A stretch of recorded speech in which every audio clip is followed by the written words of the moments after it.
Assalamualaikum warahmatullahi wabarakatuh.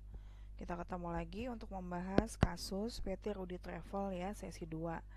Jadi dari kasus yang kita kerjakan kemarin itu baru sampai dengan transaksi yang keempat. Jadi untuk hari ini kita akan membahas transaksi kelima. Silakan dibuka aplikasi Zahirnya, kemudian klik daftar data sebelumnya. Jadi sebelumnya kita sudah pernah membuat transaksi-transaksi perusahaan-perusahaan di bawah ini. Jadi yang kemarin kalian buat Ayu Travel ya, silakan diklik. Ini sedang membuka data. Oke, kita klik OK. Nah, kita kerjakan transaksi yang 5, penjualan tunai dengan diskon. Jadi di sini ada transaksi penjualan, berarti kita klik penjualan. Kemudian invoice penjualan. Kita klik. Nah, kita klik baru.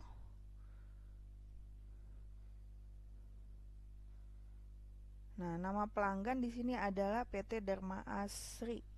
Nah, di sini tidak ada nama pelanggan PT Dharma Asri, maka kita membuat baru ya, customer baru atas nama PT Dharma Asri. Kodenya adalah C003 karena sebelumnya sudah ada 2 data customer. Perusahaannya PT Dharma Asri. Kemudian ini company ya.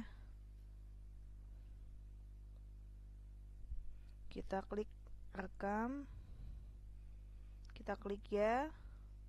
Nah, kita klik pilih PT Dharma Asri. Kemudian tanggal faktur kita sesuaikan tanggal 11 Januari.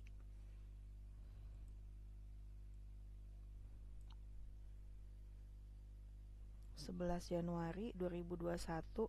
Nah, kita lihat transaksi di sini terminnya adalah cash atau tunai. Jadi kita melihat bahwa transaksi ini adalah dilakukan dengan cara pembayarannya tunai atau cash. Maka di sini checklist tunai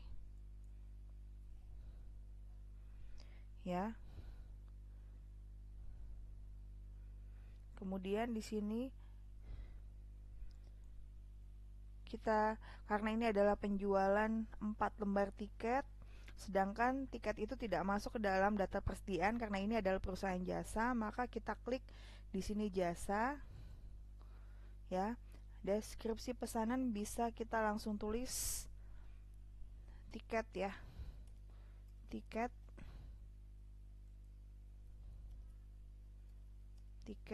kemudian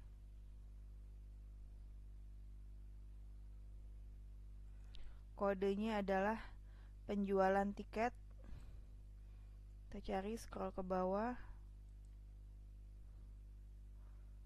penjualan tiket.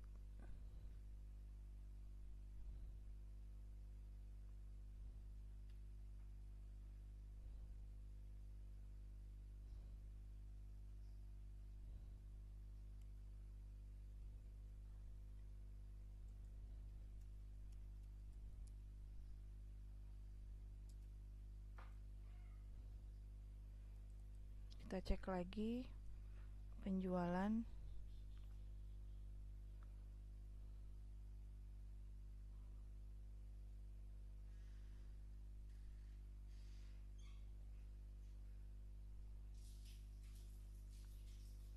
Di sini tidak ada ya.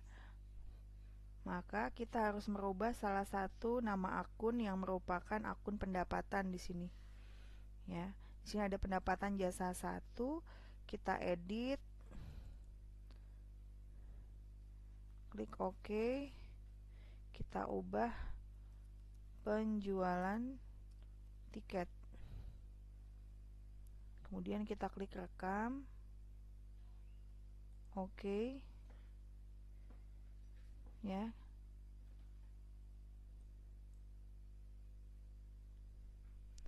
Kemudian kita double klik ini karena kita gunakan akunnya. Kemudian dikirimnya adalah sebanyak 4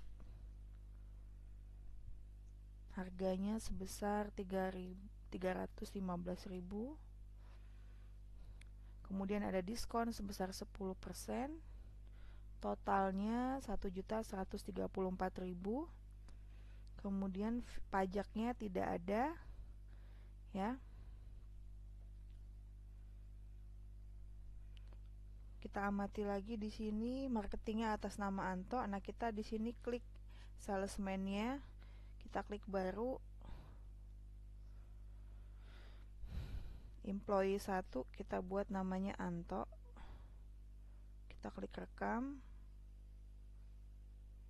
kita klik ya, double klik Anto, sudah terisi Anto ya. Tanggal pengiriman kita samakan di sini dengan tanggal faktur. Berarti tanggal 11 Januari.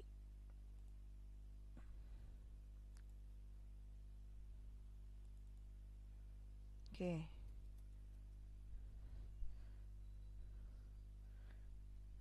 Ya, jadi kita tidak usah menginput apapun di sini dengan asumsi bahwa total setelah pajak ini sudah dilunasi, ya, karena pembayaran secara tunai.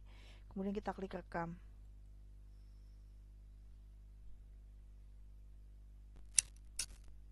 Kita klik batal, kita cek apakah sudah ada rekapan di sini. Oke, di sini 1.134.000. Oke, next. Selanjutnya kita menginput transaksi yang ke-6, yaitu pembayaran utang. Nah, pembayaran hutang di sini berhubungan dengan pembelian. Maka ini kita tutup dulu. Ya, transaksi yang ke-6, hutang itu berhubungan dengan pembelian. Kemudian kita klik pembayaran hutang usaha. Kita klik baru.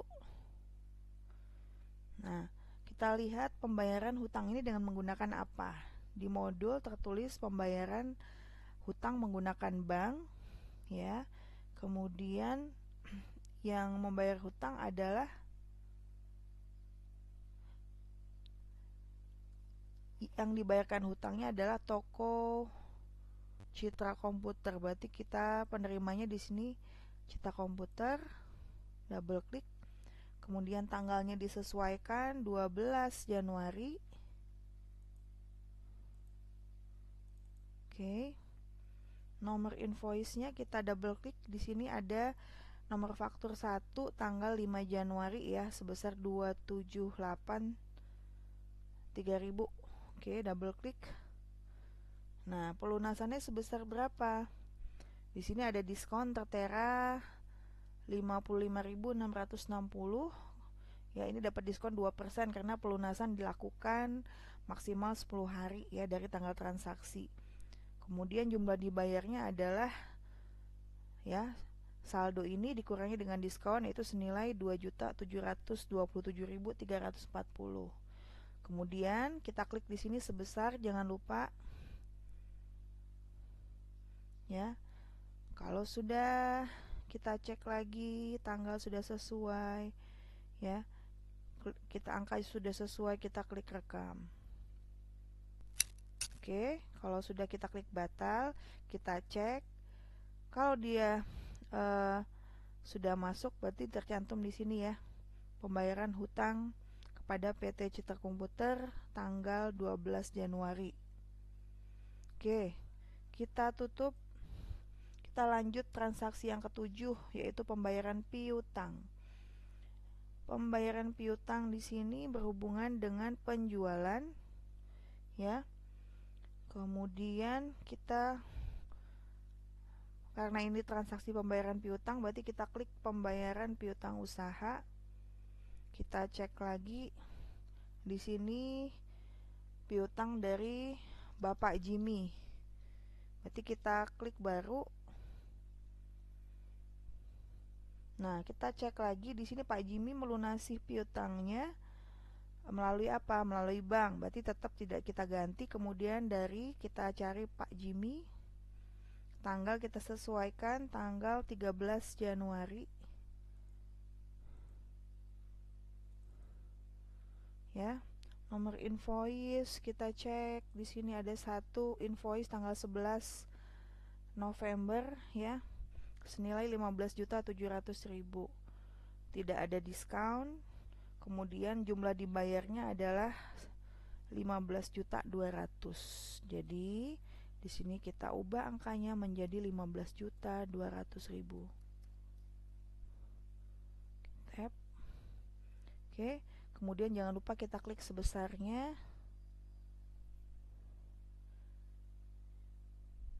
Ya. Cek lagi angkanya 15.200.000 sudah benar, berarti saldonya di sini 15.700, jumlah dibayarnya 15.200, berarti ada piutang senilai 500.000 yang belum dibayar. Kita klik rekam. Kemudian kita klik batal. Oke, sudah masuk ke sini ya. 15.200.000. Oke, next. Transaksi yang ke-8. Di sini pengambilan pribadi atau privo yang dilakukan oleh Bu Rani. Jadi, karena transaksi ini tidak langsung berhubungan dengan penjualan dan pembelian, kita klik kas dan bank. Kemudian, karena ini pengambilan privo, berarti hubungannya dengan kas keluar. Kita klik baru ya. Kemudian kita buat di sini, kita cek dulu di modul bagaimana cara pengambilan privo Ibu Rani itu melalui bank atau kas. Nah, kita cek adalah melalui kas. Kemudian penerimanya adalah Ibu Rani. Di sini tidak ada Ibu Rani, berarti kita klik baru. Ya. Nah, di sini kita pilih klasifikasinya dulu aja sebagai ADES. Diasumsikan Bu Rani ini adalah pemegang saham gitu ya, bukan pekerja dia. Jadi other poin 3 kita kasih nama Ibu Rani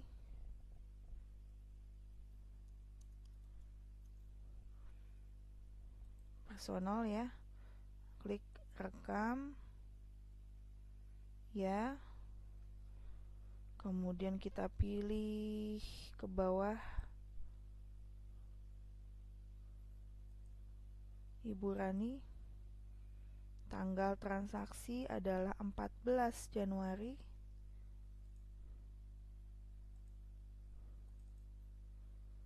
Kodenya kita pilih di sini.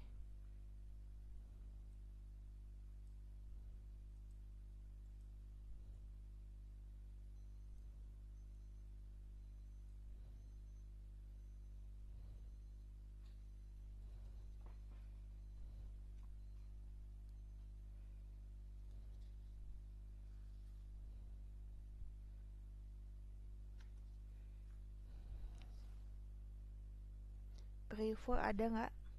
Privo poin ketiga ya, aku nomor 3.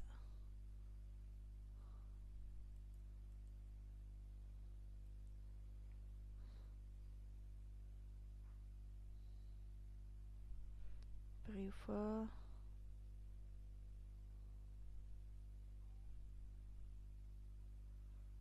di sini tidak ada Privo, berarti kita buat akun baru saja dengan nama Privo ya.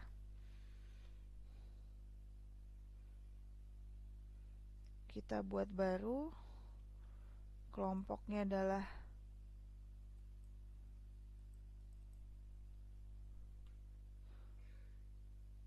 kelompok modal. Kemudian kita beri nama Privo. Kita klik rekam. Kita cari lagi di sini.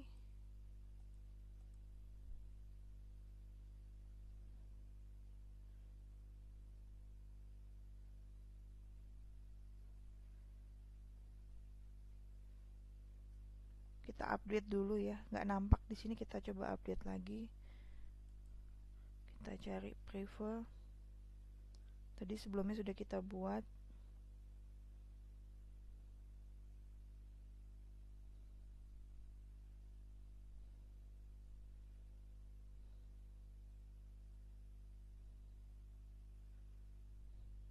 Oh, nggak ada ya, coba kita ulangi lagi. Membuat akun baru dengan nama Privo.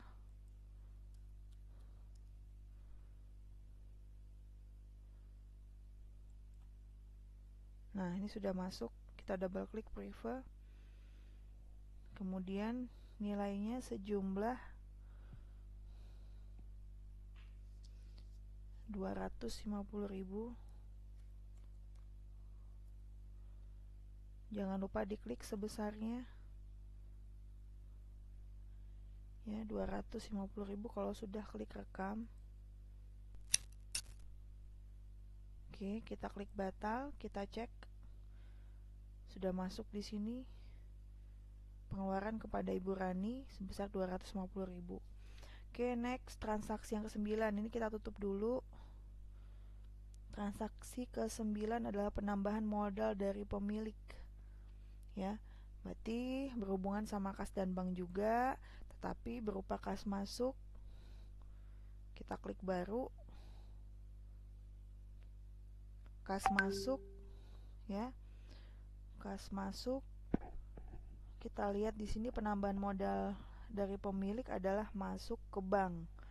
Berarti di sini akun kasnya adalah bank, kemudian dari Ibu Endah. Bu Indah juga tidak ada, berarti kita klik baru di sini. Kemudian klasifikasinya adalah other. Ya, berarti other 4. Kemudian Ibu Endah. Kita klik rekam lagi. Ya. Kita pilih nama Bu Indah. Oke, tanggalnya kita sesuaikan 15 Januari.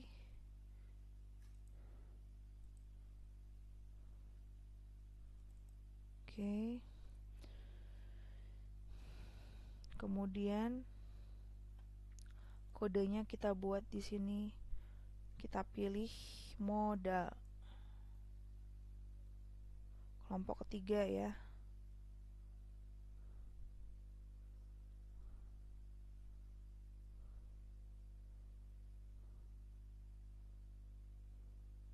Modal disetor. Oke. Kemudian nilainya sebesar 100 juta.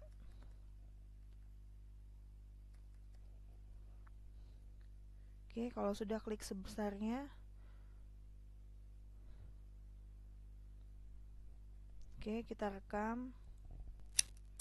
Kita klik batal, cek apakah ada masuk di sini 100 juta. Oke, sudah. Kalau sudah kita tutup. Lanjut transaksi yang ke-10. Pencairan giro ya. Masih di kas dan bank. Kemudian kita lihat giro masuk. Jadi mau kita cairkan giro yang sudah pernah masuk. Di sini kita double klik. Ya. Nggak bisa di double klik, kita sorot saja di sini ya. Giro masuk dari PT Sinar Abadi, kemudian klik kanan ya. Klik kanan, kemudian klik giro cair.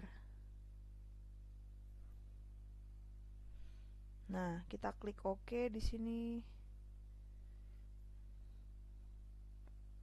Ya, kita tulis di sini dari ini secara otomatis dari PT Sinar Abadi, tanggalnya kita ubah. Tanggalnya adalah tanggal 18 Januari. 18 Januari sudah sesuai. Kita tap ya.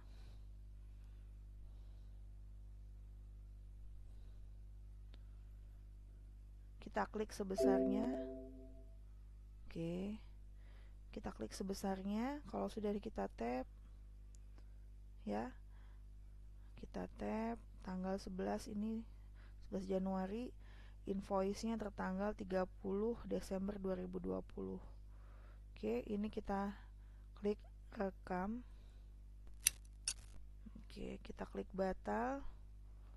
Ya, artinya di sini ketika giro itu sudah dicairkan, ini sudah terhapus. Tidak ada lagi giro masuk yang ada di sini. Artinya tidak tercantum lagi karena sudah dicairkan. Next, kita tutup dulu. Transaksi yang ke-11 ya, tentang penghapusan piutang. transaksi ke-11, piutang hubungannya sama penjualan, kita klik penjualan. Kemudian kita lihat daftar piutang usaha di sini. Jadi write off itu adalah penghapusan. Ada customer yang memiliki hutang kepada kita tetapi tidak mampu membayar dan kemudian terjadi penghapusan piutang, maka ini harus kita hilangkan sisa piutang dari Pak Jimmy. Ya. Bapak Jimmy di sini, kemudian kita pilih double klik Pak Jimmy. Ya. Kemudian kita sorot ini yang nilainya 500.000 ini, sisa piutangnya adalah 500.000, ini yang mau dihapuskan. Kita klik kanan ya, di mouse itu ada klik kanan kemudian write off. Nah, di write off ini kita bisa memilih tanggalnya tanggal 20 Januari, kita sesuaikan. Ya, nilainya sudah otomatis 500.000. Nah, di sini kode perkiraan atau link accountnya kita sesuaikan. Piutang usaha tetap piutang usaha. Ya. Kemudian di sini yang ini kita ganti dengan piutang tak tertagih. Cari piutang yang tidak dapat ditagih atau piutang tak tertagih.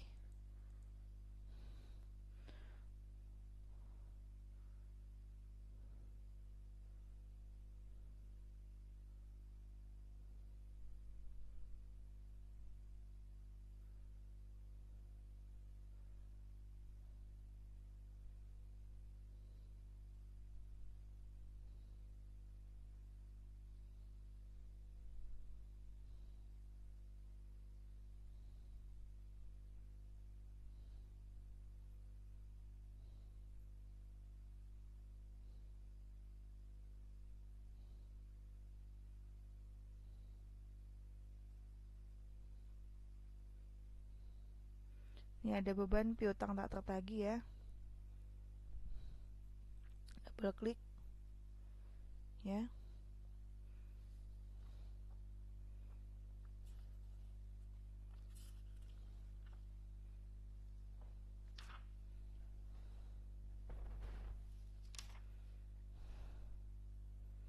Kalau sudah, kita cek piutang usaha, beban piutang tak tertagih, tanggal sudah sesuai tanggal 20. Oke, kita klik rekam. Oke, sudah hilang ya di sini karena sudah dihapus. Kita tutup. Ya. Kemudian kita tutup lagi.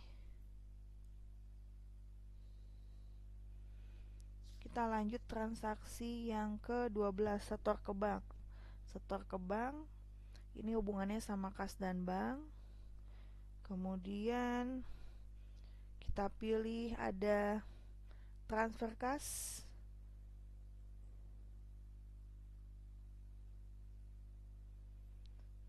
Ya, dari mana? Dari kas, kemudian disetor ke bank, kita pilih bank. Jangan bank yang USD ya, tapi bank yang biasa. Kemudian tanggalnya kita sesuaikan, tanggal 25 Januari.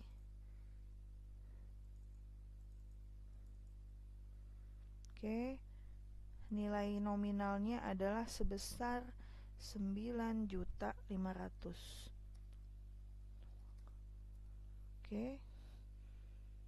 Kalau sudah kita klik rekam, kita klik batal. Ya. Kemudian sekarang transaksi yang ke-13. Transaksi ke-13 alokasi biaya sewa kantor per bulan. Jadi pada awal periode tadi sudah dibayar sewa selama setahun ya. Kemudian ada pembebanan sebesar 800.000 untuk bulan Januari ya. Dalam artian sewa yang sudah berjalan itu harus diakui sebagai beban atau biaya. Oke, caranya gimana? Kita akan membuat jurnal, berarti klik buku besar. Kemudian buat transaksi jurnal umum di sini. Kita klik baru. Ya. Tanggal kita sesuaikan tanggal 27 Januari. 27 Januari. Kemudian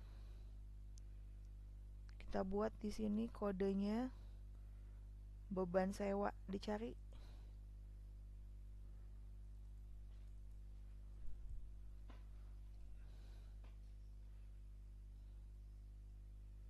beban sewa kantor.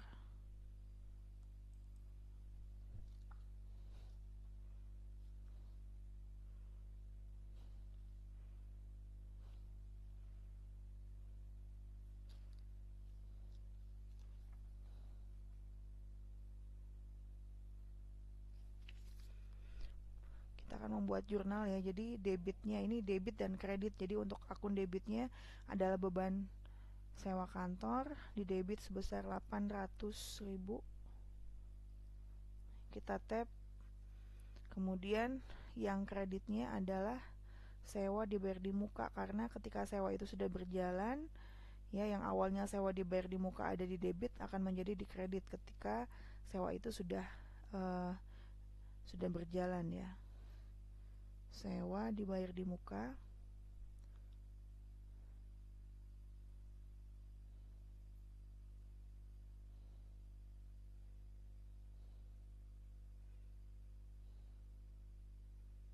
Nih. Oke, nilainya juga sama, tapi kita inputkan di sisi kredit. Oke, kalau sudah, kita cek lagi tanggal, apakah sudah benar, tanggal 27 Januari ya. Kalau sudah, bisa kita klik rekam. Oke, kita tutup dulu, kita klik batal. Nah, sini sudah tercatat ya, jurnal umum untuk beban sewa tadi senilai 800.000. Kita tutup dulu. Kemudian transaksi yang terakhir adalah pembayaran gaji karyawan ya. Kita klik kas dan bank, kemudian klik kas keluar, tambah data baru. Oke, akunnya adalah melalui bank ya, tidak ada perubahan. Tapi di sini penerimanya adalah bagian gaji dan upah. Nah, karena di sini adalah merupakan salah satu unit dalam perusahaan, kemudian kita juga harus menginput nama penerimanya, berarti kita harus buat baru ya. Kita buat baru. Kemudian tipenya adalah employee, kita buat namanya bagian gaji dan upah. Kalau sudah selesai, kita klik rekam, kita klik ya, kita double klik, tanggalnya kita sesuaikan tanggal 29 Januari. Nah, kemudian kodenya di sini adalah beban gaji dan upah. Silakan dicari. Kelompok akun biaya itu 6 ya, 6 atau 5.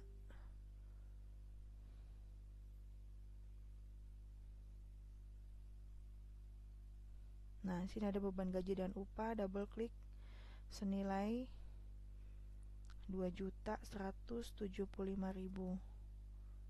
Oke, di tab. Jangan lupa klik sebesarnya. Kalau sudah, klik rekam.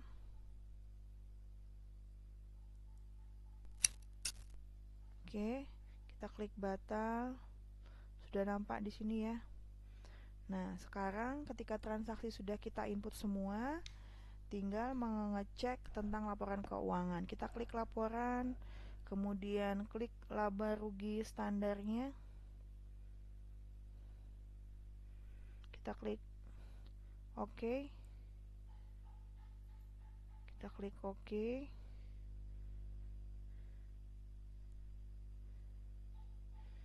Ya, kita bisa ngecek di sini. Ya. Jadi dari PT Rudy Travel ini bisa dilihat bahwa terjadi rugi ya. Rugi sebesar 3.435.340.000. Silakan ini di screenshot dan ditampilkan di upload ke ini ya, Google Drive yang nanti linknya saya berikan. Jadi kalian juga bisa mengecek transaksi lainnya, mengecek laporan lainnya, contohnya neraca standar ya. Double klik neraca standarnya, klik OK. Di sini neracanya total harta senilai 289.708.410 ya.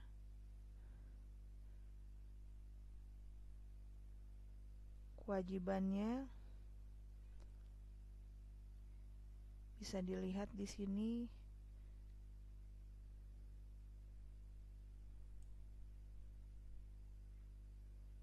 Total hutang jangka panjang sebesar 24.800.000. Total kewajibannya berarti di sini ditambahkan dengan ini ya tadi ya. Total hutang jangka panjang 24,8 ditambah total hutang usaha 22,7 juta. Total kewajibannya adalah 64.600.000. Sedangkan modalnya adalah sebesar 225.108.410. Oke, saya hanya minta laporan barunya di screenshot harus nampak nama PT, nama kalian di sini ya. Oke, semoga semuanya lancar mengerjakan. Selamat mempersiapkan UTS ya. Silakan dipelajari materi yang diberikan melalui YouTube ya sebagai bahan pembelajaran untuk mengerjakan kasus UTS nanti. Terima kasih. Wassalamualaikum warahmatullahi wabarakatuh.